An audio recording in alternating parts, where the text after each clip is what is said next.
you move to another country and you start speaking another language, like myself, I started speaking English in my 30s, then you usually speak with an accent, unless you come to the foreign country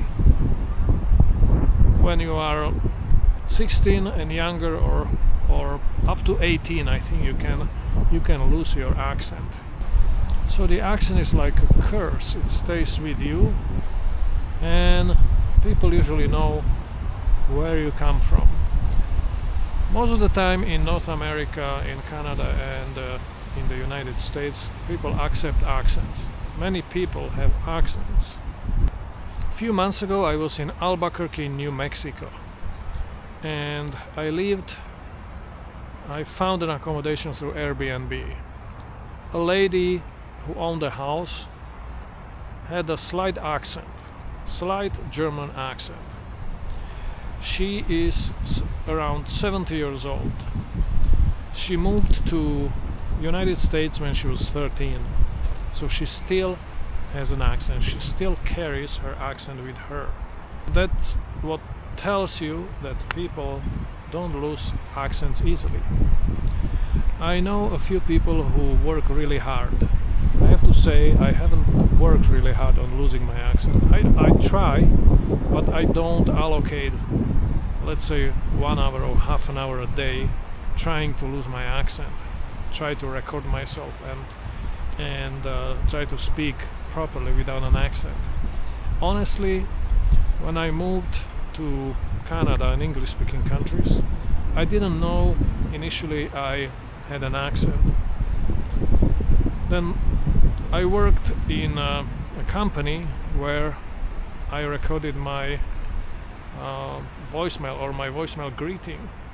Then when I listened to my voicemail greeting, which I recorded, I could hear my strong accent, and I was terrified.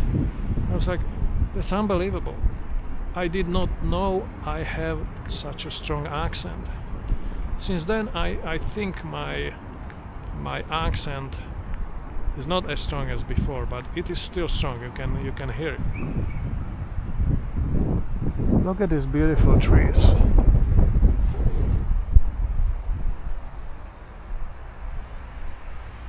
On the top of this tall tree, there's an eagle nest. Surprisingly, children adopt accents from their peers, not from their parents.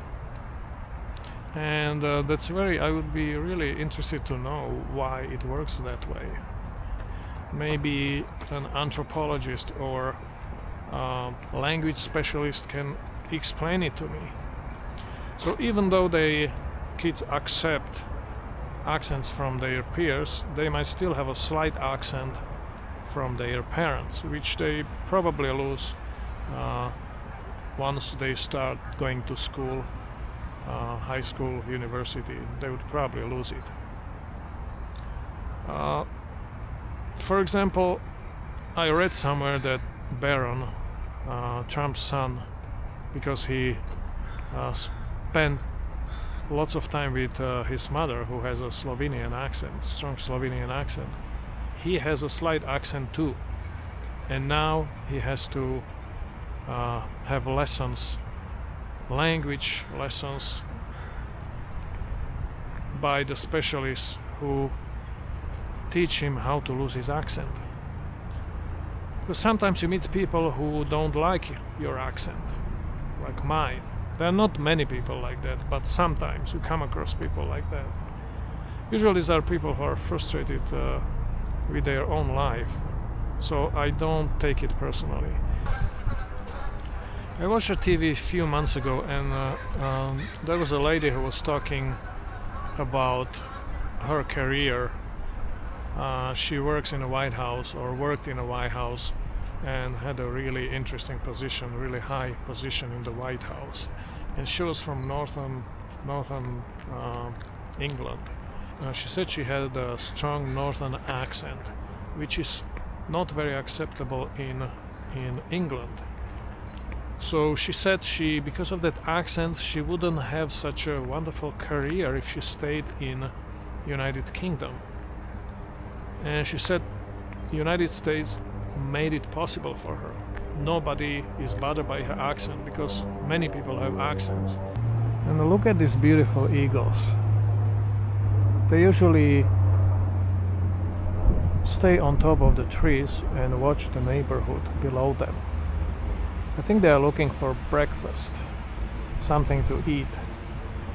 It's like us opening the fridge when we wake up in the morning. Sometimes I see crows circling the eagles, and I believe they try to buy them. It's because they have their nest close by and then try to protect their youngsters, their young crows.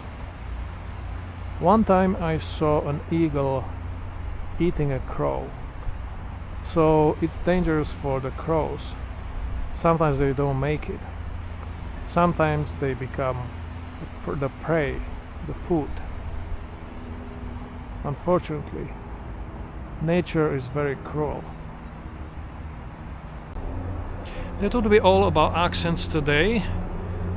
Hit like, subscribe, the notification button, leave a comment. I would be very interested to know your opinion on this. And see you next time. Thank you for watching. Bye bye.